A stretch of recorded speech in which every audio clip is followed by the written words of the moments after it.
آپ کی پیدائش ہوئی. میں زیادہ دیر آپ کی توجہ چاہتا ہوں، میری طرف تھوڑی دیر معذور رکھیں، زیادہ دیر نہیں میں گفتگو کروں گا کیونکہ وقت بہت ہو چکا ہے، ٹھنڈی ہوا بھی چل رہی ہے، آپ بھی تھکے ہوئے معلوم ہو رہے ہیں. کتنے لوگ سنیں گے پہلے پوچھ تو لوں میں؟ سب سنیں گے جی مگر خالی سنیں گے وہ 2 دن نکال دیتے ہو. دریا میں کچھ ٹھہرتا نہیں، سب بہہ جاتا ہے نا. تو اس دریا میں باندھ لگانے کی ضرورت ہے تاکہ جو موتیاں آ رہی ہیں وہ جمع رہے ہیں، ورنہ دریا بہہ رہا ہے، دریا میں نے چلا دیا. تو باندھ لگاؤ. جب باندھ لگاؤ گے تو مچھلی بھی ملے گی، جب باندھ لگاؤ گے تو سیپ بھی ملے گا، موتی بھی ملے گا، تو لولو بھی ملے گا. لیکن دریا پہ اگر باندھ نہیں بنا تب ادھر سے آئے گا ادھر سے بھاگے گا. ٹھیک ہے نا؟ تو کس چیز کا باندھ آپ کو لگانا ہے دریا پور والوں؟ کہ سنیں گے تو یہ تو بہاؤ ہے، لیکن عمل کریں گے یہ باندھ ہے. باندھ کس چیز کا لگانا ہے؟ عمل کا باندھ لگائیں گے. تو جب عمل کا باندھ لگاؤ گے تو انشاءاللہ تعالیٰ تمہاری زندگی میں ایمان و عقیدے کے بہت سے موتی تمہیں مل جائے گا. ٹھیک ہے؟ تو میں زیادہ دیر آپ کا نہیں لوں گا کیونکہ بس 2 دن بعد حضرت کا عرس ہے، تو لہٰذا ان کی زندگی کا تھوڑا سا حصہ آپ کے سامنے پیش کر کے رخصت ہو جانا چاہوں گا. تو بچپن سے ہی ان میں معرفت کی طلب تھی، اور جو معرفت کی طلب جس میں ہوتی ہے نا تو وہ دنیا کو چھوڑنا پسند کرتا ہے، دنیا کو ٹھوکر لگانا پسند کرتا ہے، 10 کے بیچ رہنا پسند نہیں کرتا ہے. حضرت شیخ علاء الحق پنڈوی کا بھی مزاج ایسا، باپ قاضی القضات. لیکن ابھی آپ بچپن سے جوانی کی دہلیز پہ آپ نے قدم رکھا ہی تھا کہ آپ نے اپنے گھر کے تمام تر آسائشوں کو چھوڑ کر بنگال کے اس پنڈوا کے ویرانہ میں پہنچ گئے جسے ویرانہ بنایا تھا جلال الدین تبریزی نے. شاید آپ کو تاریخ معلوم ہو کہ بنگال کے محسن حضرت جلال الدین تبریزی ہیں جو حضرت شیخ شہاب الدین سہروردی کے خلیفہ ہیں. اور وہ شیخ شہاب الدین سہروردی جو غوث اعظم کے مرید ہیں اور خود شیخ شہاب الدین سہروردی کے والد جو ہیں وہ غوث پاک کے بڑے چہیتے مرید ہیں. اور میں ان کی بھی تھوڑی سی زندگی بتا دوں کہ حضرت شیخ شہاب الدین سہروردی کے والد غوث اعظم کی بارگاہ میں گئے تھے اور انہوں نے جا کے عرضی لگائی تھی کہ حضور بیٹیاں ہیں، بیٹا نہیں ہے، دعا کیجئے کہ بیٹا ہو جائے. جیسے آتے ہیں عقیدت مند لوگ نا پیر صاحب کے پاس، دیتا تو اللہ ہے لیکن وسیلے کے طور پر کوئی پیر صاحب کے پاس، کوئی مولانا صاحب، حضور دعا کر دیجئے کہ بیٹا ہو جائے، ہے نا. تو غوث پاک کی بارگاہ میں حاضر ہوئے، عرض کیا حضور بیٹیاں ہیں، بیٹا نہیں ہے، دعا کیجئے کہ آپ کا خادم آ جائے. حضرت نے دیکھا اور فرمایا اچھا جاؤ بیٹا ہی ہوگا. بیوی حمل سے تھی، کچھ ہی دنوں میں ولادت ہوئی. اب جو ولادت ہوئی تو بیٹا نہیں بیٹی. آج کل کا مرید تو اپنی آنکھ سے جو چیز دیکھے اسی کو مانتا ہے، اور اگر کہیں انکہی ہو گئی تو بھاگ جاتا ہے پیر صاحب بھالو نہیں، ہے نا بنگال میں کیا پیر صاحب بھالو نہیں بھاگے گا جیتا بولن شیٹا ہولو نا یہ تو سمجھ لاگ لو تو سمجھ لگا چھڑ دے. بہت سے ایسے مزاج رکھنے والے، لیکن وہ مرید با اخلاص تھے. سوچو غوث پاک نے فرمایا تھا کہ بیٹا ہوگا اور ہوئی بیٹی، تو ان کو تو واپس چلا جانا چاہیے تھا، چھوڑ دینا چاہیے تھا پیر صاحب کیسے ہیں. لیکن وہ مرید صادق تھے، میاں بیوی دونوں. انہوں نے کہا تو میرے نصیب میں جو تھا وہ مجھے ملا ہے، اب جو کچھ بھی ہے بیٹی ہے، چلو حضرت سے دعا لیتے ہیں۔ تو اس کو لڑکیوں کا لباس پہنایا، خوب اس کو جیسے بچیوں کو آپ لوگ کرتے ہیں نا، پہناتے ہیں ڈریس، انہوں نے بھی ویسے ہی لڑکی والا ڈریس پہنایا اور لے کر کے سرکار غوث پاک کی بارگاہ میں حاضر ہوئے۔ اب جب سرکار غوث پاک کی بارگاہ میں حاضر ہوئے تو غوث پاک کی نظر پڑی، ارشاد فرمایا کہ میاں کیا ہوا؟ کہا حضور جو میرے نصیب کا تھا وہ ہو گیا، اب آپ دعا کیجئے کہ اس کا اقبال بہتر ہو، اس کا نصیب اچھا ہو۔ کہا بتاؤ نا ہوا کیا ہے؟ کہا حضور ہم لوگ تو اسے دیکھتے ہیں تو یہ بیٹی کی طرح دکھتا ہے۔ کیا کہا؟ یہ نہیں کہا کہ بیٹی پیدا ہوئی ہے، کیا کہا کہ ہم لوگ اپنی چوک سے دیکھتے ہیں تو یہ بیٹی کی طرح دکھتا ہے۔ تو حضرت غوث پاک نے فرمایا نا میں نے تو بیٹا کہا تھا، بیٹی کیسے ہوا؟ بیٹا ہی ہے۔ جو لباس ہٹایا گیا تو جو بیٹی پیدا ہوئی تھی وہ بیٹا ہو گیا۔ یہ میرے غوث کی کرامت ہے حضرت شہاب الدین سہروردی، اور آپ مادرزاد ولی ہوئے، آپ کے اندر عورتوں کے آثار بھی تھے، سینہ آپ کا بہت بڑا ہو گیا تھا، اتنا بڑا ہو گیا تھا اس کو کندھے پہ رکھ کے چلتے تھے، اتنا بڑا آپ کا سینہ تھا کہ اس کو ایسے کندھے پہ رکھ کے چلتے تھے حضرت شیخ شہاب الدین سہروردی۔ آپ نے فرمایا کہ یہ میرا مرید ہوگا لیکن خود یہ ایک سلسلے کا بانی ہوگا، یہ بانی سلسلہ ہوگا، حتیٰ کہ حضرت شہاب الدین سہروردی جوان ہوئے اور اس مرتبے کو پہنچے کہ ان کے ذریعے سے ایک سلسلہ چلا جسے سلسلہ سہروردیہ کہتے ہیں۔ خواجہ خواجگاہ معین الدین چشتی اجمیری سنجری رحمت اللہ تعالیٰ علیہ کے ہندوستان آنے سے پہلے حضرت شیخ عمر شہاب الدین سہروردی کی تعلیمات کا اثر ہندوستان میں ایسا ہو گیا تھا کہ کونے کونے پر حضرت شیخ شہاب الدین سہروردی کے خلفاء پھیل گئے تھے جو اسلام کو کی دعوت دے رہے تھے۔ انہی میں ایک ذات کا نام حضرت جلال الدین تبریزی ہے۔ ابھی 22 کا عرس ہوگا نا، آپ لوگ جانتے ہیں کہ نہیں جانتے؟ وہ جلال الدین تبریزی جب بنگال میں تبلیغ دین کے لیے تشریف لائے تو یہاں پانڈو نسل کے لوگ آباد تھے، اسی لیے اس کو پنڈوا کہا جاتا ہے، اور بڑے جادوگر تھے، طلسماتی جو سراغ تھا وہ ان کے اندر تھا۔ حضرت جلال الدین تبریزی جب وہاں پہنچے تو آپ سے ان لوگوں کی جنگ ہوئی، قتال ہوئی۔ آپ لوگ جانتے ہوں گے کہ پنڈوا شریف کے آگے ایک تالاب ہے، اس کا نام ہے جین تالاب۔ تم لوگوں کو معلوم ہے کہ نہیں معلوم ہے؟ جہاں پہ وہ ابھی وہ ڈیئر ریسارٹ بنایا نا، ہرن ورن پالتے ہیں جہاں، اس طرف روڈ کے اس طرف جہاں ادینہ مسجد ہے اس کے اس طرف ہے، اس کا نام ہے جین تالاب۔ تو اس میں جادو کی تاثیر تھی۔ جب جلال الدین تبریزی کے ساتھیوں نے مل کر جنگ کی اور جو کٹ جاتا وہ اٹھا کے اسی میں لے جا کے ڈال دیتے تھے، اب وہ پھر اسی میں سے نکل کر کے آتے جنگ کرتے۔ تو حضرت گھوڑے کی پیٹھ پر آپ نے مراقبہ کیا، یا اللہ میں اتنوں کو قتال کرتا ہوں اور پھر ویسے ہی فوج جمع ہے، کیا ماجرا ہے؟ اب جو آپ نے مراقبہ کیا تو دیکھتے کیا ہیں کہ جو قتل ہوتے ہیں انہیں لے جا کے کسی تالاب میں ڈالتے ہیں اور پھر وہ وہاں سے نکل کے آتے ہیں جنگ کرتے ہیں۔ حضرت جنگ فرماتے فرماتے وہاں تک گئے اور جا کر اسی جین تالاب میں آپ نے تھوک دیا۔ آپ کا تھوکنا تھا کہ جادو کا اثر سلب ہو گیا، ختم ہو گیا۔ آخر کار وہ لوگ طائب ہوئے، آپ کے دامن سے وابستہ ہوئے، لیکن شر فساد گیا نہیں تھا۔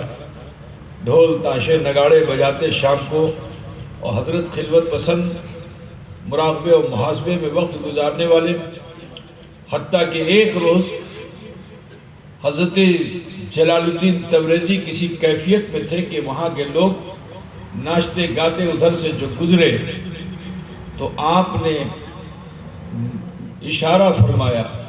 اب جو اشارہ فرمایا تو وہ پوری زمین ہی پلٹ گئی. تو وہ حصہ جو تھا تقریباً 70-80 سال بالکل ویرانہ تھا. آج بھی وہاں آپ جو کسان سے پوچھئے، کھدائی کرتے ہیں، جب ہل لگاتے ہیں تو کبھی کوئی ہانڈی نکل آتی ہے، تو کبھی ہیرا نکل آتا ہے، تو کبھی سونا نکل آتا ہے اس علاقے میں آج بھی، کیونکہ یہ پلٹی ہوئی زمین ہے جلال الدین تبریزی کی. اور حضرت جلال الدین تبریزی پھر یہاں سے اٹھ کر چلے گئے اور دریائے برہمپتر کے پاس سلہٹ، جس کا آدھا حصہ ہندوستان میں آدھا حصہ پاکستان میں ہے، اس کو سلہٹ اسی لیے کہا جاتا ہے کہ ایک دیونی جو تھی وہ پہاڑ کے اوپر، اس نے وہاں سے آپ کے اوپر پوری چٹان پھینکنی چاہیے، اور آپ نے جیسے اسے دیکھا اشارہ کیا، کہا سل ہٹ. سل کا معنی ہوتا ہے پتھر. کیا کہا؟ سل ہٹ. تو آپ کے سر سے ہٹ کر کے ایک جگہ پہ وہ لٹک گئی. نہ زمین پہ ہے نہ پہاڑ پہ ہے، وہ لٹکی ہوئی ہے. انگریزوں نے وہاں دیوار اٹھوا دیا ہے. اسی کے قریب میں کوئی حصہ بنگلہ دیش میں ہے، حضرت شاہ جلال کے نام سے علاقہ مشہور ہے. حضرت جلال الدین تبریزی، شاہ جلال کے نام پہ بنگلہ دیش کا ایک ایئرپورٹ بھی ہے. وہ پورا علاقہ خطہ، تو یہ پورا بنگال جو ہے اس کے محسن تھے حضرت جلال الدین تبریزی، جنہوں نے یہاں اسلام کو پھیلایا. تو تقریباً 80 سال تک وہ خطہ ویسے ہی ویرانہ پڑا ہوا تھا. ادھر شیخ علاء الحق پنڈوی کا معاملہ یہ کہ خلوت پسند ہو گئے، تخلیہ پسند، کم خوردن کم گفتن کم خفتن. یہ بزرگ کی پہچان ہوتی ہے. جو بہت زیادہ بولے سمجھ لو اس کی بزرگی میں کچھ خلل ہے. جو بہت کھانے والا ہو سمجھ لو وہ بزرگ کم ہے. اور جو بہت زیادہ سونے والا ہو تو اس کو بھی سمجھ لو کہ بزرگ بہت کم ہے. یہ بزرگوں کا طریقہ ہے. کیا؟ کم گفتن کم خفتن، ٹھیک ہے، اور کم خوردن.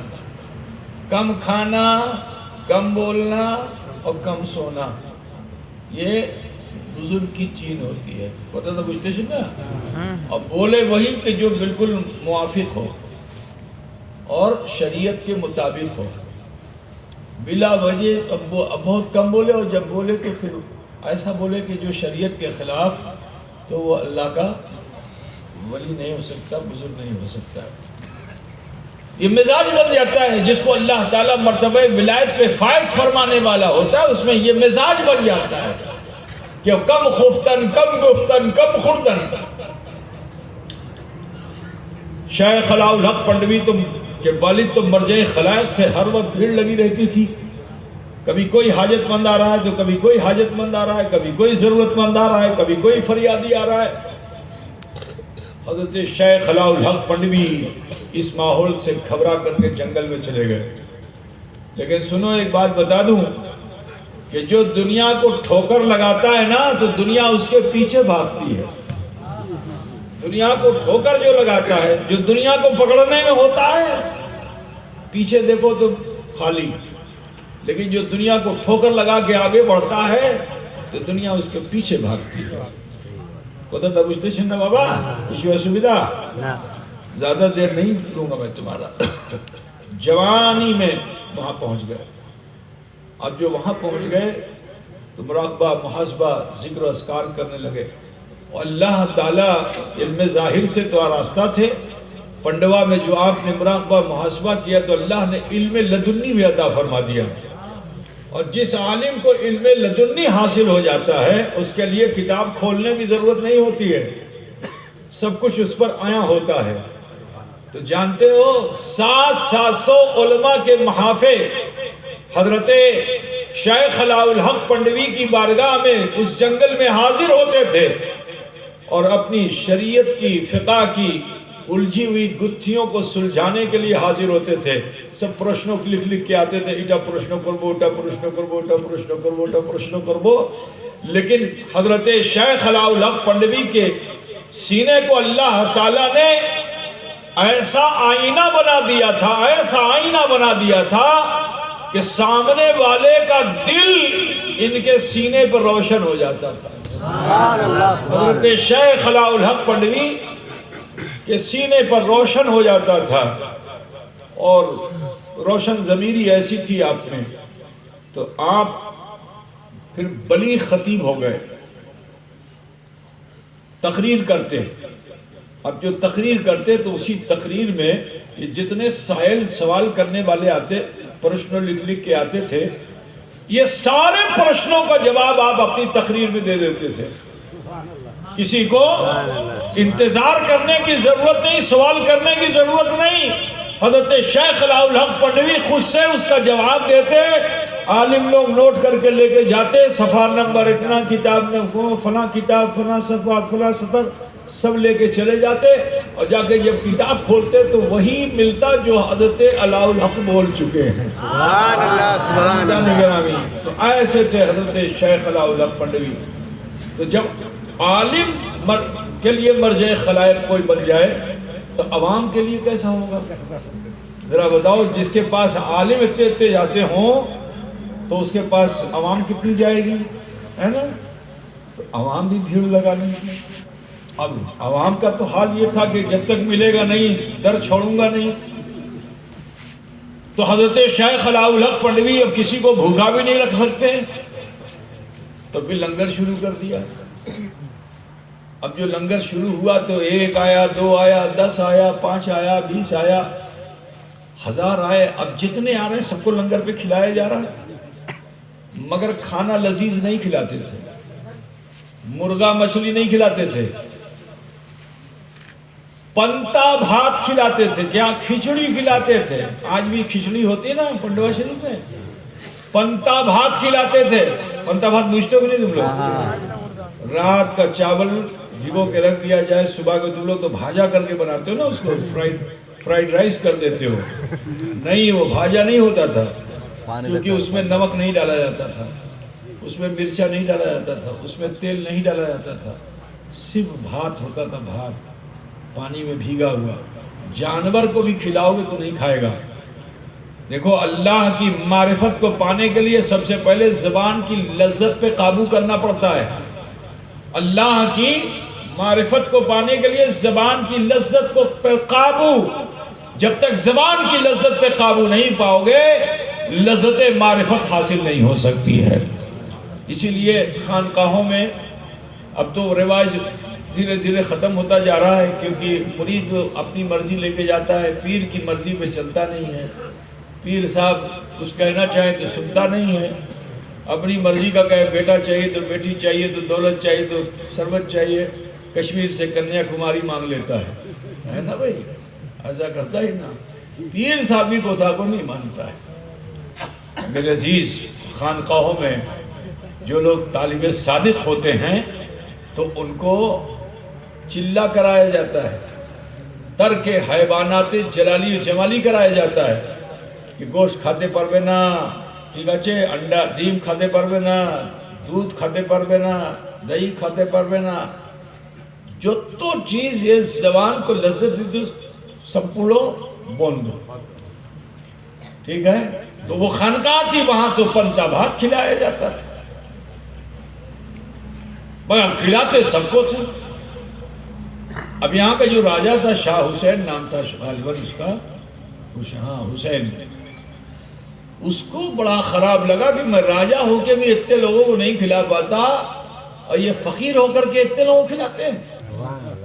اس کو ہنسا پیدا ہوئی، اب راجہ کو جو ہنسا پیدا ہوئی تو اس نے کہا ان کو یہاں سے نکالو، میرے علاقے میں ہے، ساری پبلک وہاں جاتی ہے، میرے پاس کوئی آتا نہیں ہے، سب ان کا احترام کرتے ہیں، کہا ان کو ہٹاؤ یہاں سے۔ تو جنگل میں بھیج دیا، سونار گاؤں جو ابھی بنگلہ دیش میں ہے، تمہارے بارڈر سے تھوڑا آگے ہی ہے، یہ جو بنگلہ دیش کا بارڈر ہے اس کے آگے ہی وہ جگہ سونر، کیا بولتے ہیں، سونر گاؤں یا کیا سونار جنگل، کیا ایسا کچھ بولتے ہیں۔ اب اس جنگل میں آپ تشریف لے، وہاں بھی منگل، وہاں بھی مرجع خلائق، جس کو دیکھو وہی پہنچ رہا ہے، وہی پہنچ رہا ہے، وہی پہنچ رہا ہے۔ آخر کار کچھ مشکلوں میں پڑا راجا تو واپس گیا، پھر حضرت شیخ علاء الحق پنڈوی کی بارگاہ میں معافی مانگی اور انہیں پھر منع کر کے واپس لایا۔ آپ نے پھر پنڈوا میں اپنی خانقاہ کی تعمیر کرائی اور یہیں سے رشد و ہدایت کا سلسلہ جاری کیا۔ لیکن میں ایک بات آپ کو بتانا چاہتا ہوں کہ بچپن سے لے کے جوانی تک کا یہ ماحول کہ جس میں پوری دنیا میں آپ کو شہرت حاصل ہوئی، مرید نہیں ہوئے تھے، اور جب بندہ مرید نہیں ہوتا ہے تو اس کا نفس کہیں نہ کہیں اسے نقصان ضرور پہنچاتا ہے۔ شیخ علاء الحق پنڈوی کسی کے مرید نہیں تھے، مگر مرتبہ و کمال اللہ نے اتنا دے دیا تھا کہ پوری دنیا کے اندر آپ مشہور ہو گئے تھے۔ کوئی ایران سے آ رہا ہے تو کوئی تہران سے آ رہا ہے تو کوئی توران سے آ رہا ہے، دنیا کے گوشے گوشے سے لوگ فیض حاصل کرنے کے لیے حضرت شیخ علاء الحق پنڈوی کی بارگاہ میں آنے لگے۔ ایک روز آپ محفل میں تھے، مجمع لگا ہوا تھا کہ ایک تاجر وہ بیٹھا ہوا تھا مجمع میں، حضرت کی نظر اس پہ جو پڑی تو ارشاد فرمایا کہ بھائی یہ بتاؤ کہ تم کسی کے مرید ہو؟ کیا کہا؟ تم کسی کے مرید ہو؟ تو وہ تو سینہ پھلا کے کھڑا ہو گیا، ہاں امی مرید اچھی۔ مرید ہو؟ کس کے مرید ہو؟ تو کہا میں گنجے شکر کا مرید ہوں، بابا فرید گنجے شکر کا مرید ہوں۔ تو حضرت نے اس کے جو تیور کو دیکھا تو فرمایا تیرا پیر گنجے شکر ہے، میں تو گنجے نبات ہوں۔ اب تم لوگ نہیں سمجھو گے نبات کس کو ہے۔ مصری جانتے ہو نہیں؟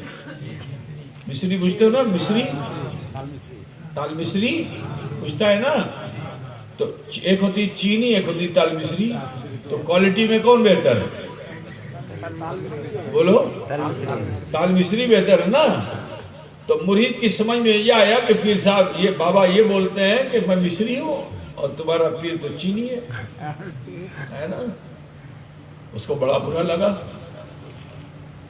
لیکن اسے یہ نہیں معلوم تھا کہ تل مصری جو ہے وہ چینی سے ہی بنتی ہے، جب تک چینی کا وجود نہیں ہوگا تل مصری بنے گی نہیں۔ لیکن مرید جو ہے اس کے من میں بڑا برا لگا، اگر پیر جنوں بولش ہے، ہر مرید کے اندر ہوتا ہے، ہر مرید کے اندر ہوتا ہے۔ کہا اگر پیر جنوں یہ مطلب بولش ہے، راگ ہو گیا، محفل کو چھوڑا، اٹھ کھڑا ہوا کہ جاؤں گا بابا فرید کو سناؤں گا، اپنے مرشد سے جا کے شکایت کروں گا کہ بنگال میں ایک ایسا بھی بابا ہے کہ جو آپ کی شان میں گستاخی کرتا ہے۔ سفر کرتا کرتا ابھی لاہور جانا چاہتا تھا کہ دلی سے پہلے ہی خبر اس کو مل گئی کہ حضرت بابا فرید گنج شکر کا انتقال ہو گیا۔ اب اس کو بڑا افسوس ہوا کہ میں پیر سے مل بھی نہیں سکا، اپنی بات کہہ بھی نہیں سکا، بڑا غمزدہ مضمحل سفر کرتے کرتے دلی پہنچ گیا۔ وہاں محبوب الہی کی محفل میں جا کے بیٹھا۔ حضرت محبوب الہی نے جو اس کو دیکھا تو فرمایا کہ بھائی تو اتنا غمزدہ کیوں ہے، افسردہ کیوں ہے؟ کہا نہیں حضور کو ایسی بات نہیں۔ کہا نہیں بتانا کیا وجہ ہے کہ تو اتنا غمزدہ ہے؟ کہا حضور پہلا غم تو یہ ہے کہ میرے مرشد کا انتقال ہو گیا۔ حضرت نے پوچھا کون تیرا مرشد؟ کہا گنج شکر۔ اور دوسرا غم یہ ہے کہ میں بنگال سے سفر کر کے آ رہا ہوں، وہاں پہ ایک بزرگ ہیں جنہوں نے میرے پیر کی شان میں کھوتی کی ہے۔ تو محبوب الہی نے ارشاد فرمایا کہ کی کھوتی بولے کی بولنے میں؟ تو اس نے کہہ دیا کہ میں محفل میں بیٹھا تھا، مجھ سے انہوں نے پوچھا تو میں نے بتا دیا میں گنج شکر کا مرید ہوں۔ تو جب میں نے کہا گنج شکر کا مرید، تو کہتے ہیں میں گنج نبات ہوں۔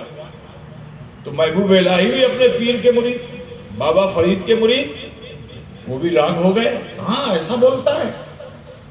تو جملہ حضرت کا سنو، فرماتے ہیں زبان او گنگ بھی شوال، جلال میں آگے محبوب الہی فرماتے ہیں اس کی زبان گونگی ہو جائے۔ ابھی دلی میں یہ فرمایا تھا کہ ادھر جہاں فصیح اللسان خطیب البیان حضرت علاء الحق، ان کی زبان میں لکنت آ گئی، توتلا پن آ گئے، ہکلا ہکلا کے بولنے لگے۔ اب کوئی خطیب ہو، کوئی بہت زیادہ بولنے والا آدمی ہو اور اچانک اس کی زبان میں ایسا اثر ہو تو بولو پھر وہ سماج سے مل پائے گا؟ نہیں۔ حضرت علاؤ الحق پنڈوی کو بھی بڑی لجہ آنے لگی، یہاں تو سب محفل میں علماء آ کے بیٹھتے تھے اور آپ ایسا خطاب فرماتے تھے کہ سب مسحور ہو جاتے تھے، ابھی زبان میں لکھ کر ہکلا کے بولنے لگے۔ تو آپ چلے گئے چلے خانے میں اور خادم کو حکم دے دیا کہ دیکھو مجھ سے کسی کو ملنے مت دینا، اور اگر کوئی بہت زیادہ اصرار کرے، ضد کرے تو اس سے کہہ دینا کہ دیکھو یہ پانی کھول رہا ہے، جو کھولتے ہوئے پانی سے وضو کرے گا میں اسی سے ملوں گا۔ کیا کہا؟ کہ جو کھولتے ہوئے پانی سے وضو کرے گا، اب بتاؤ کون اپنی چمڑی چھڑوائے گا، ہے نا؟ تو لوگ جا جا کے تالاب میں وہیں وضو کرتے تھے، جب وضو کرتے تھے بلا سل ہو جاتی تھی، بلا سل ہو جاتی تھی۔ حتیٰ کہ بہت سے اولیاء کرام جن کی ولایت سل ہوئی تو یہ سب لوٹ کے گئے دلی حضرت محبوب الہی نظام الدین اولیاء کی بارگاہ میں، اور جانے کے بعد عرضی لگائی، کہا حضور بنگال میں ایک ڈاکو نے آپ کی دی ہوئی ولایت کو چھین لیا، جو آپ نے دولت دی تھی، سرمایہ دیا تھا، وہ بنگال کے ڈاکو نے چھین لیا۔ کہا کون ہے؟ آپ نے مراقبہ کیا تو شیخ علاؤ الحق پنڈوی کو دیکھا۔ محفل میں آپ نے ارشاد فرمایا کہ بنگال کے اس شیر سے کون مقابلہ کرے گا؟ اب جتنے خلیفہ تھے سب کے سب بیٹھے چپ چاپ، کون ہمت کرے گا کہ جو آئے مقابلے شیر کے مقابلے میں آنا تھا؟ تو حضرت اخی پاک شیخ عثمان اخی سراج آئین ہند ابو الدین، یہ بھی بابا فرید کے مرید ہیں اور محبوب الہی کے خلیفہ ہیں، اسی لیے آپ کو اخی کہا جاتا ہے۔ اخی کا معنی ہوتا ہے بھائی، اخی کا معنی تو حضرت محبوب الہی اخی کیوں کہتے تھے؟ اسی لیے تو کہتے تھے نا کیونکہ دونوں پیر بھائی تھے، بتا نا بولتے تھے نا، تو کہا کہ اخی، اے اخی سراج کیا تم بھی نہیں؟ تو آپ پر ایک سرور طاری ہوا، رقص کرنے لگے کہ میرے مرشد کی نظر مجھ پہ آج ہو گئی۔ فرماتے ہیں کہ حضور اگر آگ کے دریا سے گزرنے کا حکم دے دیں گے تو میں آگ کے دریا سے گزر جاؤں۔ اچھا آپ بنگلہ زبان بھی جانتے تھے؟ حضرت اخی سراج یہی گوڑ کے قریب میں ایک جگہ تھی، وہیں آپ کی پرورش ہوئی تھی، آپ کی ماں تا حیات یہی رہی۔ بہرحال بنگلہ زبان بھی جانتے تھے آپ، حضرت اخی سراج آئین ہند ابو الدین رحمۃ اللہ علیہ۔ تو فرمایا کہ آپ کے دریا سے گزرنے کا حکم دے دیں میں گزر جاؤں گا۔ تو حضرت نے فرمایا پھر سفر کرو، بنگال جاؤ۔ آپ بڑے جید عالم دین تھے۔ حضرت یہاں تشریف لائے، خانقاہ میں جو پہنچے تو خادم نے کہا ملاقات اسی سے ہوگی جو کھولتے ہوئے پانی سے وضو کرے۔ حضرت نے مسکرا کے فرمایا کہ اے خادم جا کے کہہ دینا کہ فقیر نے بڑا لمبا سفر کیا ہے، فقیر وضو پہ ہی نہیں اکتفا کرے گا، فقیر کو غسل کی حاجت ہے۔ اور سارا پانی جو کھولتا ہوا تھا اپنے اوپر ڈال دیا بدن پہ، کچھو ہولو نا۔ یہ خبر جب شیخ علاؤ الحق پنڈوی کو لگی تو آپ چلے خانے سے نکلے اور ادھر اخی سراج آئین ہند وہاں سے رخصت ہو چکے۔ تو سنو حضرت علاؤ الحق والدین کا یہ نبات ابن اسد لاہوری پنڈوی رضی اللہ تعالیٰ عنہ گھوڑے کی سواری نہیں کرتے تھے، خچر کی سواری نہیں کرتے تھے، پوچھتے تھے نا، شیر کی سواری کرتے تھے۔ کس کی سواری کرتے تھے؟ شیر کی، ٹائیگر کی، شیر کی سواری کرتے تھے۔ اب شیر پہ بیٹھے اور شیر کو ہکاتے ہوئے حضرت اخی سراج آئین ہند کے دربار میں پہنچے۔ صبح صبح کا وقت تھا، اخی پاک مسواک کر رہے تھے۔ اب مسواک کر رہے تھے کہ اچانک دیکھا کہ کوئی شخص شیر پہ بیٹھا ہوا آ رہا ہے۔ آپ کود کر دیوار پہ چڑھ گئے تو لوگوں نے سمجھا کہ ہیبت الہیہ کے اثر سے یہ دیوار پہ چڑھ گئے ہیں۔ اب جب یہ شیر لے کر قریب آئے تو حضرت نے دیوار کو ایڑ لگائی تو وہ دیوار بھی تیزی سے بھاگنے لگی. تو حضرت علاء الحق نے جو دیکھا تو شیر سے اترے, قدموں کو آگے چھان لیا, کہا حضور مجھ میں تو یہ صلاحیت ہے کہ میں اسے چلاتا ہوں جس میں چلنے کی صلاحیت ہوتی ہے, لیکن آپ میں تو وہ صلاحیت ہے کہ جو نہ چل سکے آپ اسے بھی چلا دیا کرتے ہیں. آپ اسے بھی چلا دیا کرتے ہیں. گرامی فوراً قدموں کو پکڑا, کہ بس حضور مرید کر لیجئے, میرا نفس قابو میں نہیں آیا تھا, اب مرید کر لیجئے تاکہ نفس قابو میں آ جائے. یا ایھا الذین آمنوا اتقوا اللہ وکونوا مع الصادقین, اے ایمان والو اللہ سے ڈرو اور سچوں کے ساتھ ہو جاؤ. میں تمہیں بتاؤں کہ حضرت شیخ علاء الحق پنڈوی اتنا بڑا مقام رکھتے ہیں, لیکن ان کا اخلاق دیکھو. میں تھوڑی سی بات بتا دوں کہ آپ کے وہاں خانقاہ میں لوگ آتے تھے. ایک شخص آیا جو حضرت سے نفرت کرتا تھا, حضرت سے نفرت کرتا تھا, وہ بھی آ گیا, منافق تھا. اور خانقاہ میں جو اس کو بستر دیا گیا تو صبح میں اس نے کیا کیا کہ اسی بستر پہ اس نے پیخانہ کر دیا,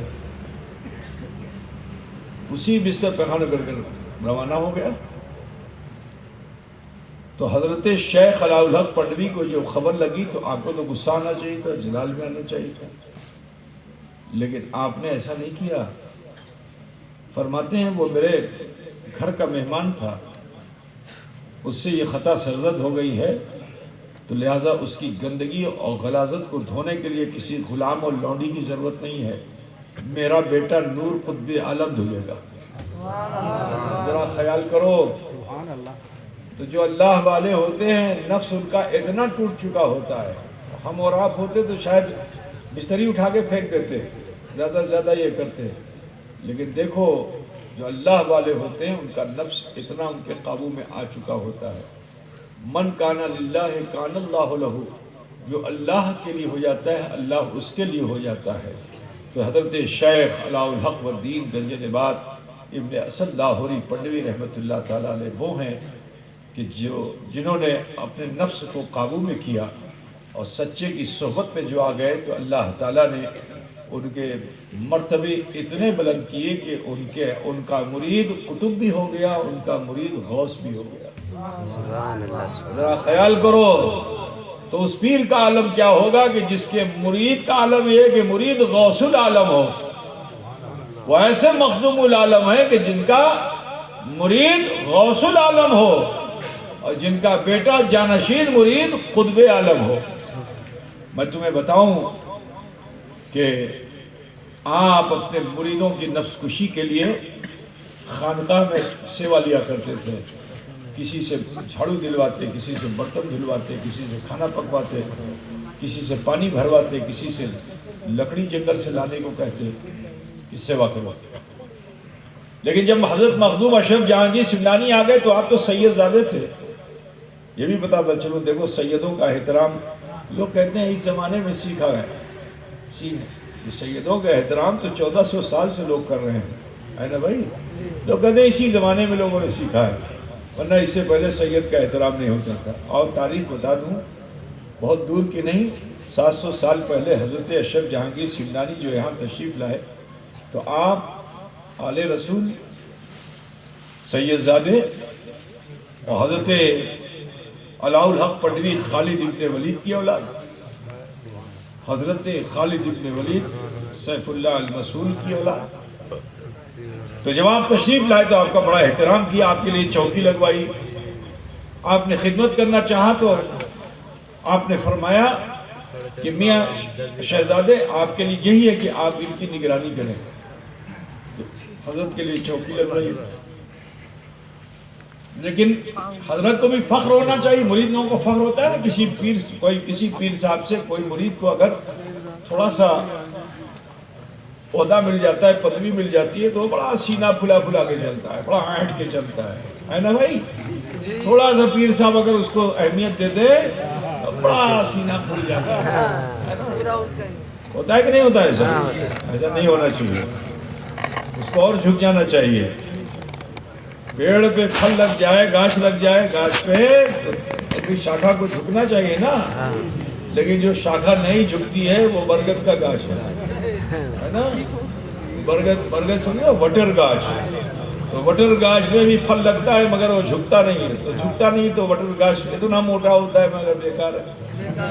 بجھتے نا. ہاں تو سنو، حضرت اشرف جہانگیر سمنانی سے کوئی سیوا نہیں لیتے تھے مگر آپ بڑے پریشان رہتے تھے کہ میرے سارے پیر بھائی سیوا کرتے ہیں، میں نہ کروں. آپ کو شرم آتی. تو جیسے ہی مرشد کی نظر سے اوجھل ہوتے فوراً ہی اپنے ساتھیوں سے کہتے مجھے سیوا دو. تو وہ ساتھی سب کہنے نا حضرت نے آپ کو بیٹھنے کا نا بتانا نہیں، حضرت مجھے تھوڑا کر لینے دو. کبھی دیکھو تو جھاڑو دے رہے ہیں، کبھی دیکھو تو تالاب سے پانی بھر کے لے جا رہے ہیں. آج بھی وہ گاگر بھری 23 تاریخ کو ہوتی نا، یہ طریقہ اشرف جہانگیر سمنانی ہے کہ حضرت اشرف سمنا نے اس کو اپنے سر پہ رکھا، گاگر اور بھرا. آج پوری دنیا وہاں جا کر کے یہ رسم ادا کر رہی ہے برادران ملت اسلامیہ. تو اب جاتے لنگر خانے میں ڈال کر کے پانی آتے اور باورچی سے کہتے تو وہ پیر صاحب کو بتانا نہیں.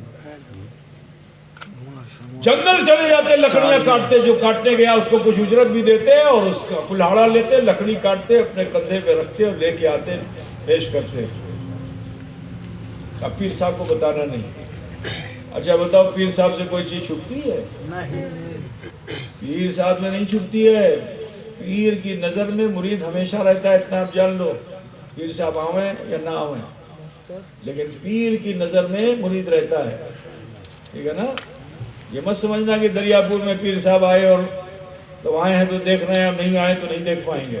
نہیں، تم اگر مرید صادق ہو تو پیر جو سچا ہے وہ بہت دور سے بھی تمہیں دیکھ لیتا ہے. تو سنو، اللہ تعالیٰ اسے یہ خوبی عطا فرماتا ہے. عزیزو، تو میں بتانا چاہتا ہوں کہ حضرت اشرف کی یہ ادا اتنی پسند آئی کہ اللہ کی بارگاہ میں عرضی لگانے کہ اے اللہ، یہ میرا چہیتا مرید ہے، اس کو میں کیا اپنام دوں. یہ سنت رسول ہے. جیسے حضرت مولا علی کو حضور نے بہت چاہا تو کیا کہا؟ ابا تراب. ٹھیک ہے. حضرت ابو ہریرہ کو ابو ہریرہ کہا کیونکہ بہت چاہا تو کہا ابو ہریرہ. اس طرح سے حضور نے اپادھیاں دی تھی، اپنام دیا تھا. تو حضرت علاء الحق نے بھی سوچا کہ کیا نام دوں. تو ایک روز چلے خانے میں جہاں سے جلوس نکلتا ہے، جھنڈا نکلتا ہے، اس چلے خانے میں حضرت علاء الحق پٹوی تہجد کے وقت بیٹھے تھے کہ دیوار سے آواز آنے لگی. کیا؟ حضرت اشرف جہانگیر سمنانی فرماتے ہیں کہ مراز حضرت پیر جہاں بخش، مراز حضرت پیر جہاں بخش، خطاب آمد کے اشرف جہانگیر کہ جب میرے پیر نے چاہا کہ دنیا میں کوئی نام دوں تو اللہ کی طرف سے نام آیا اشرف جہانگیر. اشرف جہانگیر جی.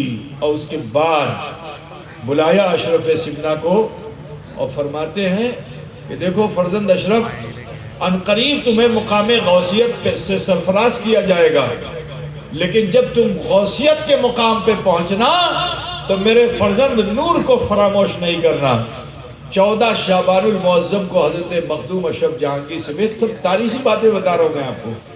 14 شعبان المعظم کو حضرت اشرف سمنا کرناٹک پہنچے، بندہ نواز گیسو دراز نصیر الدین چراغ دہلوی کے خلیفہ کے آستانے پہ، سید محمد بندہ نواز گیسو دراز کے آستانے پہ. وہاں جو پہنچے تو اللہ تعالیٰ نے آپ کو مرتبہ غوثیت پہ فائز کیا. تو غوث جب مرتبہ غوثیت پہ فائز ہوتا ہے تو جو دعا وہ کر دے اللہ اسے ضرور پورا فرماتا ہے. تو جیسے ہی آپ کو یہ مرتبہ ملا، آپ نے فوراً عرضی لگائی کہ اللہ میرے شہزادے پیرزادے حضرت نور کو قطبیت عطا فرما.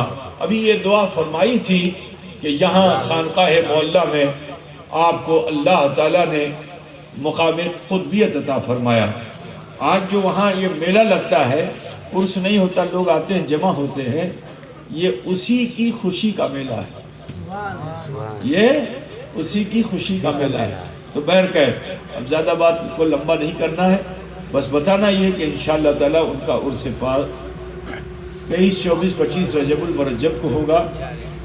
آپ بہت قریب رہتے ہو, ان کے فیض سے محروم نہ ہو. بارگاہ اخی حضرت علاء الحق میں ضرور جائیے اور فیض حاصل کیجیے, مگر اپنے طریقے سے فیض مت حاصل کیجیے. آپ لوگ عرس میں درگاہوں میں جاتے ہیں تو بڑے غلط سلط کام کر ڈالتے ہیں, اس سے بچنے کی کوشش کیجیے گا, ٹھیک ہے نا. اس سے بچنا اس طرح ہوگا کہ عورتوں کو لے کے نہیں جانا ہے بھیڑ بھاڑ میں, ٹھیک. منت سماجت کے لیے دھاگا, اور ابھی تو میں اس مرتبہ میں گیا دیکھا بہت ڈھیر سارا تالا بھی بندھا ہوا تھا اس میں. پہلے تو دھاگا ہی بنتا تھا, ابھی تالا بھی باندھنے لگے سب. تالا بند کر کے چابی سے بند کر کے لے چلے آتے ہیں. بتاؤ ایک بات بتاؤ کہ یہ منت ہے؟ جدی امر کاج ہوئے تارپورے تالا کھولبو, جدی کاج ہوئے نا تالا کھولبو نا. تو بولو کس کو پابند کیا؟ بولو اپنے آپ کو کیا ہوتا تو نمازی ہو جاتا, اپنے آپ کو کیا ہوتا تو اللہ والا ہو جاتا. پیر صاحب کو ہی پابند کرتا ہے. اچھا حضور جدی کاج ہوئے تالا کھولبو, جدی کاج ہوئے نا تالا کھولبو نا. رسی بانچی کاجتا ہوئے تو کھولبو, جدی ہوئے نا تو کھولبو نا. تو کس کو باندھا تو تو پیر صاحب کو باندھ پاؤ گے؟ تو یہ سب جو بے ادبی ہوتی ہے اس سے ہمیں تمہیں بچنا چاہیے. پنڈوا ہو, پیرانہ پیر ہو, کچوشا ہو, اجمیر ہو, جہاں بھی ہو, یہ سب دوسروں کو دیکھ کے تم بھی کرنا شروع مت کر دو. کچھ اگر نئی چیز دیکھو تو فوراً عالم سے پوچھ لیا کرو, جیچا ہو چیشتا بھالو کی بھالو نہیں, ٹھیک ہے نا. مسجد میں بھی بہت سی خرافات ہوتی تھی پہلے, ابھی تو کم ہو گئی. کہ گھر میں شادی ہوتی تھی تو مسجد میں طاق بنا ہوا ہوتا تھا تو لوگ لے جا کے گلگلا رکھتے تھے وہاں پر. کس کے؟ جنات کے لیے رکھتے تھے. بولیے ایک شریعت ہے. ارے مؤذن صاحب کو دے دیتے تو بہت اچھی بات تھی, جو امام صاحب کو دے دیتے تو بہت اچھی بات. یہ طاق میں رکھنے کا کیا رواج ہے؟ یہ سب جو اس طرح کی خرافات عوام میں ہے اس سے ہمیں آپ کو بچنا چاہیے, نکلنا چاہیے, ٹھیک ہے نا. بہت سی غلطیاں ہم کر ڈالتے ہیں بھالو باسا میں. تو عزیزو اپنی بھالو باسا کو بھی سوچھ رکھو, اس سوچھتا کے ساتھ بھالو باسا کرو, شریعت محمدی کے ساتھ بھالو باسا کرو, کامیاب ہو جاؤ گے انشاءاللہ تعالی. تو بس کہنا یہ ہے کہ ہمارا تمہارا ناطہ ان بزرگوں سے ہے, تو ان بزرگوں کے طریقے زندگی کو ہمیں تمہیں اختیار کرنا چاہیے. اور ان کی خانقاہوں میں آنے والے کو یہی تعلیم دی جاتی تھی کہ اس کو یہی کہا جاتا تھا کہ دوسروں کو مت دیکھو, دوسروں کو دیکھنے سے اس کا عیب نظر آئے گا, اور جب عیب نظر آئے گا تو بیان کرو گے. تو دوسروں کا عیب مت دیکھو, اپنا عیب دیکھو, اپنی کھوتی ڈھونڈو, اپنے کو تلاش کرو کہ تم ہی کی, دوسرے سے مت کہو تم ہی کی, تم ہی پوچھو, تم ہی پرشن کرے کہ تم کی کر لیں بچپن مدے, جوانی مدے, بڑھاپا مدے, تب یہ من تمہیں بتائے گا کہ تم نے کیا کیا غلطیاں کی ہیں. احساس ہو جائے تو جلدی سے اللہ کے حضور پیش کر کے معافی مانگو. خانقاہ دوسروں کو نہیں دکھاتی, اپنے کو دکھاتی ہے, اور وہی لوگ کامیاب ہیں کہ جو دوسروں کو نہ دیکھ کر اپنے کو دیکھ لیتے ہیں, وہی کامیاب ہوتے ہیں. حضرت علی کا نسخہ ہے کہ من عرف نفسہ فقد عرف ربہ, کہ جس نے اپنے نفس کو پہچان لیا اس نے اپنے رب کو پہچان لیا.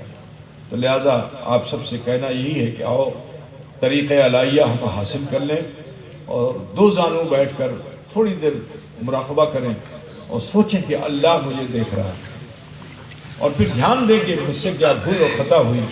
اگر کوئی بھول خطا گناہ سرزد ہو گئے ہوں تو اسے اکٹھا کر کے رب العالمین کی بارگاہ میں پیش کر دیجئے. وہ ارحم الراحمین ہے, غفور الرحیم ہے, ہمارے آپ سب کے چھوٹے بڑے گناہوں کو معاف فرمائے. اپنے ہاتھوں کو نابی بھی باندھ لیجئے, ماں بہن بیٹیاں سینے پہ ہاتھ رکھ لیں, اور تھوڑی دیر کے لیے اپنے سروں کو جھکا کر دل کے آئینے میں جھانکیے اور دیکھیے میرا بچپن کیسا, میری جوانی کیسی, میرا بڑھاپا کیسا, اب تک کی زندگی کیسی، کہیں مجھ سے کوئی بھول خطا گناہ تو نہیں ہو گئے؟ اگر نظر آ جائے تو اسے اکٹھا کیجئے اور رب العالمین کی بارگاہ میں پیش کر کے معافی کے طلبگار ہو جائے. انشاءاللہ دنیا بھی اچھی ہوگی، آخرت بھی بہتر ہوگی. بسم اللہ.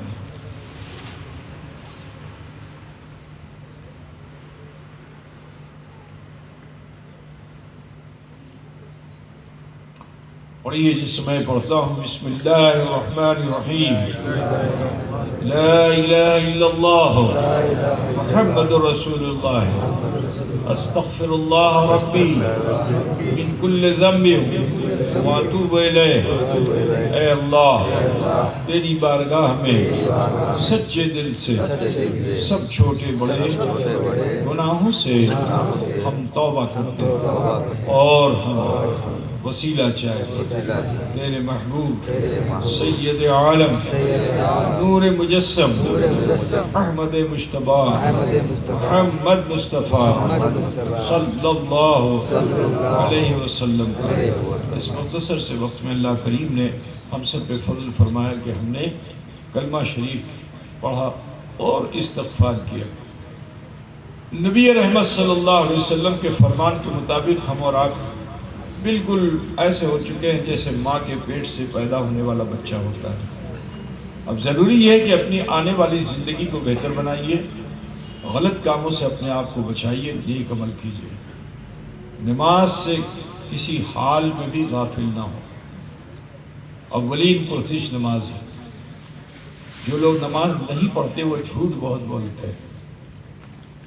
وہ دن بھر میں 365 کیا 666 جھوٹ بول ڈالتے ہیں، اور ایک جھوٹ کو سچ ثابت کرنے کے لیے 10 جھوٹ اور بولتے ہیں. اب گڑا کرو تو کتنا ہوا ہے نا. نماز سے قریب ہو جائیے، ورنہ یہ جھوٹ کی عادت آپ کو کل میدان محشر بہت رسوا کرائے گا. جب اللہ تعالیٰ ہم سے تم سے پوچھے گا کہ میرے بندے کیا تو نے نماز پڑھی، تو یہ بندہ جو دنیا میں جھوٹ بول کے بچ جاتا تھا، جھوٹ بول کے بچ جاتا تھا، تو سوچے گا کہ چلو یہاں بھی جھوٹ بولوں. تو وہ جھوٹ بولے گا. کیا جھوٹ بولے گا؟ ہفتہ، مہینہ، سال، عید، بقرعید کی 2 رکعت نماز یاد کر کے بولے گا پڑھے چلم. کیا بولے گا؟ پڑھے چلم. تو اللہ کی بارگاہ میں جب جھوٹ بولے گا تو اللہ تعالیٰ فرمائے گا، حدیث شریف کے انش کو میں تمہارے سامنے رکھ رہا ہوں، کہ اللہ فرمائے گا ارکع، رکوع کر. تو یہ انسان جو اپنے جھوٹ کو سچ ثابت کرنے کے لیے عمل بھی کرے گا اور جھکنا چاہے گا. تو حدیث شریف میں آیا کہ جب وہ جھکے گا تو اس کی ہڈیاں کڑ کڑ کر کے بولیں گی. جب یہ آواز اس کی ہڈیوں سے آئے گی تو اللہ اتنا غضبناک ہو جائے گا کہ جہنم کی دہکتی ہوئی سلاخ کو، راڈ کو، سریا کو جو بالکل سرخ ہوگی، اسے اس کی ریڑھ کی ہڈیوں میں ڈال دیا جائے گا. ذرا سوچئے مسلمانوں، ایک ماچس کی تیلی ذرا سا جل کر کے ہمارے چمڑے کو جلا دے تو کئی گھنٹے تک ہم تھو لگاتے ہیں، پانی میں ڈالتے ہیں، پھر بھی جلن جاتی نہیں. یہ تو دنیا میں ماچس کی تیلی کا حال ہے. جہنم کی اس سریے میں کتنی گرمی و حدت ہوگی. بس اتنا جان لو، حضور نے فرمایا کہ جہنم یہاں سے بہت بہت دور ہے. حضور فرماتے ہیں کہ اگر اس کی کھڑکی کو کھول دیا جائے تو اس کی اگنی شکھا ہوتی نا، اس میں جو تاپ ہوتی، تاپ، اگنی شکھا کی تاپ ہوتا ہے نا، جیسے آپ جاڑے میں جلاتے ہو تو اگنی شکھا تو یہاں ہے، تاپ یہاں ہے. تو حضور فرماتے ہیں کہ اگر جہنم کی ایک کھڑکی کھول دی جائے تو اس کے تاپ سے یہ دنیا ایسے آگ کا گولا بن جائے، یہ مطلب سوریو اچھے سے مطلب دنیا ہو جائے. سوچ لو کہ اس جہنم کتنی گرم ہے. اے عزیزو، اس کی سزا سے بچنے کا بہترین ذریعہ اسی دنیا میں ہے، اور وہ ہے توبہ و استغفار. جہنم کی سزا پانے سے بچنا ہے مسلمانوں، کوئی نہیں بچا سکتا، لیکن تمہارا عمل تمہیں ضرور جہنم سے بچا سکتا ہے۔ تو ڈرو، اب نہ ڈرو گے تو کب ڈرو گے؟ ابھی دیکھ رہے ہو تازہ تازہ مسلم ممالک کے اندر بھومی کمپ آیا، ترکی میں، سیریا میں، دیکھا کہ نہیں دیکھا آپ لوگوں نے؟ دیکھا نا؟ جارڈن میں دیکھا، ایک ہی سمے میں 4 5 ملکوں کو تباہ کر کے رکھ دیا اس نے، ایک بھومی کمپ ہو۔ اللہ فرماتا ہے اذا زلزلت الارض زلزالها واخرجت الارض اثقالها وقال الانسان ما لها، کہ جب ہم نے زمین کو ہلا دیا، خزانے باہر آئے، تو مانوس کیا بولتا ہے؟ ارے یہ کیا ہو گیا؟ اس تعجب کی بولی کو بولنے کے بعد تو انسان کو ٹھہر جانا چاہیے، کیونکہ انسان عقل مند ہے، جانور نہیں ہے۔ لیکن افسوس ہے کہ آج انسان جانوروں سے زیادہ بدتر زندگی جی رہا ہے، سب کچھ دیکھتا ہے، جاپان کا سیلاب دیکھتا ہے، انڈونیشیا ملیشیا کی سونامی دیکھتا ہے، ترکی اور شام اور جارڈن کے بھومی کمپوں کو دیکھتا ہے، لیکن یہ بول کر کے پھر اپنے راستے پہ لگ جاتا ہے، پھر برائیاں، پھر خرابیاں، پھر شرارت، پھر شر، پھر گناہ، پھر نشہ خوری، پھر جوا، ان تمام بری کاموں میں پھر یہ انسان کیا ہوتا ہے؟ لپت ہو جاتا ہے۔ اے مسلمانوں، آپ سے کہنا ہے ڈرو، کیونکہ یہ نشانیاں اللہ اس لیے دکھا رہا ہے کہ وہ حضرت اسرافیل جو سور لے کر کھڑے ہوئے ہیں، انتظار کر رہے ہیں کہ اللہ حکم دے دے۔ اگر یہ سور پھونک دیا گیا تو اس کی بھیانک آواز کے اثر سے دنیا ایک پل میں ڈسٹروائے ہو جائے گی، سب ختم ہو جائے گا۔ تمہارے سامنے وہ منظر ہے کہ اتنی اونچی بلڈنگ تاش کے پتے کی طرح جھلجھلا کے 1 منٹ بھی نہیں لگا اور سب کچھ ختم ہو گیا۔ اس سے بھی زیادہ تیز قیامت ہے، اس سے بھی زیادہ تیز قیامت ہے۔ اور جب وہ سورہ اسرافیل پھونکا جائے گا، کچھ نہ بچے گا۔ ماں اپنی جان بچانے کے لیے اپنے چہیتے بیٹے کو جو گود میں لیے ہوئے ہوگی، اس کو بھی بے دردی سے پھینک کر کے اپنی جان بچانا چاہے گی، مگر وہ بھی نہ بچ پائے گی۔ قیامت اتنی تیزی سے آئے گی کہ حدیث شریف میں آیا ہے کہ بچہ اپنے ماں کے پستان سے دودھ پیتا ہے نا تو بڑا کانشیس رہتا ہے، چاہے وہ جانور کا بچہ ہو چاہے انسان کا بچہ ہو، بہت کانشیس ہوتا ہے۔ اگر تھوڑی سی بھی ہوا بھی چل جائے نا تو منہ ہٹا لیتا ہے، وہ اتنی تیزی سے ہٹاتا ہے، کوئی دیکھتا ہے کوئی نہیں دیکھ پاتا ہے۔ یہ بچوں کی فطرت ہوتی ہے، چاہے انسان کا بچہ ہو چاہے جانور کا بچہ ہو۔ ایک شبدوں کر دو، ایسے شبدوں کر دو، دیکھو بچہ دودھ پینا فوراً منہ ہٹا لے گا، ہے نا؟ تو یہ حدیث شریف میں آیا ہے۔ اللہ کے رسول فرماتے ہیں کہ قیامت اتنی جلدی آئے گی کہ بچہ اپنے ماں کے پستان سے مکھ ہٹا بھی نہیں پائے گا اور قیامت آ جائے گی۔ اتنا خیال کیجیے۔ تو ڈریے اپنے رب سے، خوف خدا پیدا کیجیے، من مانی مت کیجیے، ہٹ دھرمی مت کیجیے۔ اے مسلمانوں، ضرورت ہے کہ جب آپ نے توبہ کر لی ہے تو پھر اپنی توبہ پر قائم رہیے اور شریعت کے مطابق جینا پسند کر لیجیے۔ انشاءاللہ تبارک و تعالی اگر یہ عمل دریا پور کا مسلمان، سالے پور کا مسلمان، آس پاس کے مسلمان شریعت کے مطابق جینے لگیں گے تو میرا یقین یہ کہتا ہے کہ ایک گاؤں کا مسلمان اگر 100% مرد عورت شریعت کے مطابق جینے لگیں تو اس کا اثر پورے ہندوستان پہ ہو سکتا ہے۔ اگر چاہتے ہو کہ پورے ہندوستان میں اسلامی کلچر عام ہو جائے تو اپنے گھروں میں، اپنی آبادیوں میں اسلامی کلچر کو عام کرو۔ بہت خوشی کی بات ہے کہ اس کا ایک طریقہ جو آپ کی اس آبادی میں، آپ کے اس جلسے میں ہر سال میں دیکھتا ہوں وہ یہ ہے کہ یہاں سال میں ایک مرتبہ یہ کوئز، کوشچنز اور مقابلہ قرأت اور اس طرح کا جو معاملہ ہے یہ بہت اچھا ہے، بہت اچھا ہے۔ بہت خوشی ہے کہ اپنے بچوں کو بچپن سے اگر اسلامی ماحول آپ دے دو گے تو جوانی کی دہلیز پر وہ پھر ظالم نہیں ہوں گے، عالم ہوں گے انشاءاللہ۔ تو لہٰذا آپ سب سے کہنا ہے کہ خود بھی دین سیکھیے، اپنے بچوں کو بھی سکھائیے۔ میری ماں بہن بیٹیوں سے کہنا ہے کہ میری ماں بہن بیٹیوں، جب جب مسلمانوں کو پریشانیاں آئی ہیں، اسلام خطرے میں ہوا ہے، تو ہماری ماں بہن بیٹیوں نے تلوار تو نہیں نکالی ہے، لیکن اپنے کردار کو سدھار لیا، اپنا کریکٹر ماں بہن بیٹیوں نے اچھا بنا لیا، پھر وہ اپنا فیشن بھول گئی ہیں، پھر وہ اپنی آسائش و آرائش کو بھول چکی ہیں، پھر ان کی ساری لگن یہ ہو گئی، تاریخ کے پنوں کو جب اٹھاؤ تو ان کی ساری لگن یہ ہو گئی کہ ہم کس طرح سے اسلام کو مضبوط کر سکتے ہیں۔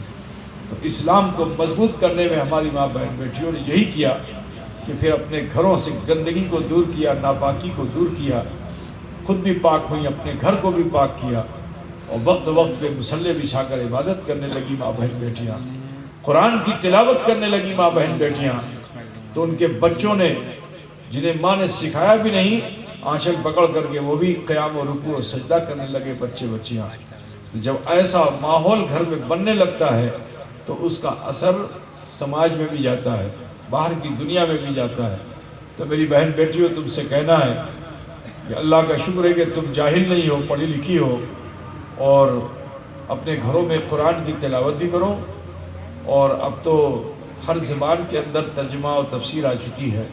اہل سنت والجماعت کی ترجمے اور تفسیر کو خود سے پڑھیے اور جانیے کہ قرآن میں کیا ہے۔ تو اگر ماں بہن بیٹیاں گھر میں قرآن کو جاننے لگیں گی تو اس کا اثر مردوں کے سماج میں بھی آئے گا، دھیرے دھیرے کر کے ایک بہترین تہذیب بن سکتی ہے۔ تو میں یقین رکھتا ہوں کہ انشاءاللہ ہماری ماں بہن بیٹیاں اپنے گھروں میں اسلامی ماحول کو قائم کرنے کی کوشش کریں گی۔ دعا کرتا ہوں کہ اللہ تعالیٰ ہماری ماں بہن بیٹیوں کو شریعت اسلامیہ کے تحت زندگی گزارنے کی توفیق رفیق عطا فرمائے، اور ہم سب کو بھی اسلامی کلچر میں رہنے کی توفیق عطا فرمائے۔ آپ میں سے اکثر وہ لوگ ہیں کہ جو سفر کرتے ہیں، دنیا کے رنگینیوں کو دیکھتے ہیں۔ میں ان نوجوانوں کو بھی کہنا چاہوں گا کہ اے نوجوانوں، لوٹ آؤ، ایسے برے افعال کی طرف آمادہ مت ہو کہ جو تم شہروں میں جا کے دیکھتے ہو۔ کوئی نشہ کرتا ہے تو تم بھی کرنے لگتے ہو، کوئی جوا کھیلتا ہے تو تم بھی کھیلنے لگتے ہو۔ نہیں بھائی، محنت کرو، مشقت کرو، اپنی حلال کی گاڑی کمائی کو کبھی غلط جگہ پہ استعمال مت کرنا۔ اے میرے عزیز بچوں، تم سے کہنا ہے اللہ تمہاری روزی میں برکت دے گا، لیکن تم دوسری آبادیوں میں جا کر دوسروں کے رنگ ڈھنگ کو لے کے اپنی آبادی میں مت آنا، بلکہ اپنا رنگ ڈھنگ لے کر وہاں جاؤ۔ اگر وہاں بھی کچھ برے ہیں تو ان کو اچھا بنانے کی کوشش کرو۔ انشاءاللہ تعالیٰ تمہارے اس عمل کو اللہ تعالیٰ قبول فرمائے گا اور اس کی بے حد جزا عطا فرمائے گا۔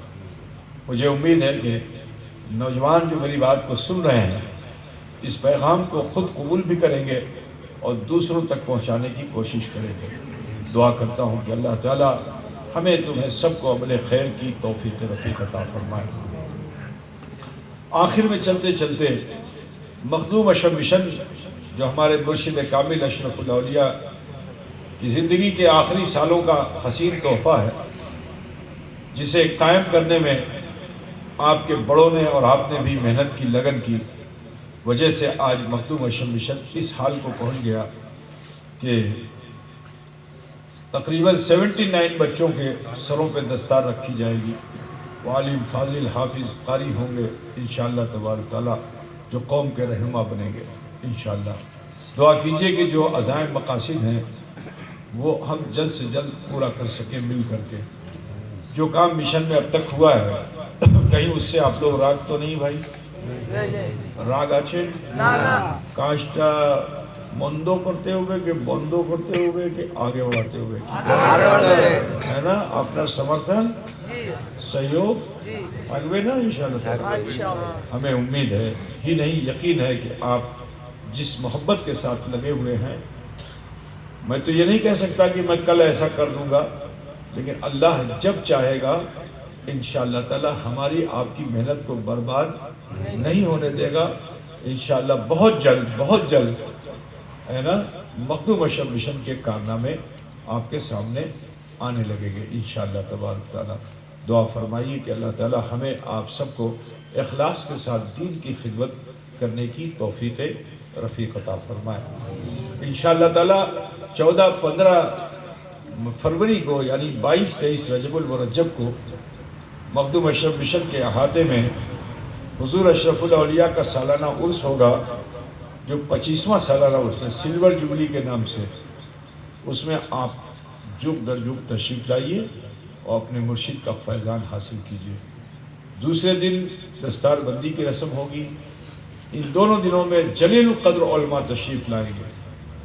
آپ کو بہت کچھ میسج بھی مل گیا ہوگا لیکن ہم چاہتے ہیں کہ آپ کے لیے کچھ سرپرائز بھی ہو, تو اسی لیے ہم پوسٹر اور بینر نہیں لگاتے ہیں کیونکہ ہر عالم کی دعوت ہوتی ہے. آپ تشریف لائیے گا, انشاءاللہ آپ کا دل باغ باغ ہو جائے گا. آپ کے قلوب و اذہان دعوت و تبلیغ کے اثر سے منور و مجلہ ہوں گے. تو لہٰذا اس عرس کی تقریب میں, یوں تو یہ تقریب میں نہیں کرتا, میں تو کچھوشے شریف میں کرتا ہوں. یہاں جو ایک تقریب ہوتی ہے وہ آپ سب کے ذریعے سے ہوتی ہے, مریدین کے ذریعے سے ہوتی ہے, وابستگان سلسلہ اشرفیہ کرتے ہیں. تو میں بھی حضرت ہی کا مرید ہوں, تو لہذا بحیثیت مرید آپ لوگوں کو یہ دعوت دیتا ہوں کہ آپ تمامی حضرات اس عرس میں شرکت فرمائیں, جلسے میں شرکت فرمائیں اور ثواب دارین حاصل کریں. کہ بھئی آپ لوگ آئیں گے؟ آئیں گے شاید بننا قربے آئیں نا انشاءاللہ تعالی. لیکن ماں بہن بیٹیوں کو مت لانا. میری ماں بہن بیٹیوں سے کہنا ہے کہ اللہ والوں کا جب ذکر ہو, ان کا جب وقت آئے تو تم اپنے گھر میں خود سے ایصال ثواب کرو, خود سے قرآن پڑھو اور اس قرآن کو پڑھ کر کے خود سے ہی بخش دو. ایک گلاس پانی رکھ کر کے خود سے ہی بخش دو اور خود ہی پی لو, بیماری بھی دور ہو جائے گی. تو انشاءاللہ تعالیٰ یہ مرشد کا عرس ہے, تو اپنے گھر میں اس سے بہتر کچھ اور اہتمام کر سکتے تو اور اچھی بات ہے. ٹھیک ہے, امید یہ ہے کہ نماز نفل پڑھ کر کے اپنے مرشد کی بارگاہ میں سب سے بہترین ایصال ثواب کیا ہے؟ تم لوگ بریانی سمجھتے ہو, ہے نا؟ نماز نفل نماز کو پڑھ کر کے اپنے مرشد کی بارگاہ میں ایصال ثواب کر دو, سب سے بڑا ایصال ثواب ہے. نا ایک نمبر کا ایصال ثواب نماز ہے, ٹھیک. دوسرے نمبر کا ایصال ثواب قرآن خوانی ہے. تیسرے نمبر کا ایصال ثواب یہ ہے. 3 والا ایک پہ ہے, 1 والا غائب ہے. اب تو سمجھ گئے نا, نماز سے نیاز تک کا یہ سفر ہے. سب سے پہلا ایصال ثواب کیا ہے؟ کسی بزرگ کو پیش کرنا ہے تو خود پڑھیے 2 رکعت, دوسرے نہیں پڑھوانا ہے, خود پڑھیے 2 رکعت پڑھیے, بہت زیادہ نہیں, 2 رکعت پڑھیے اور پڑھ کر کے اپنے مرشد کی بارگاہ میں ایصال ثواب کر دیجیے.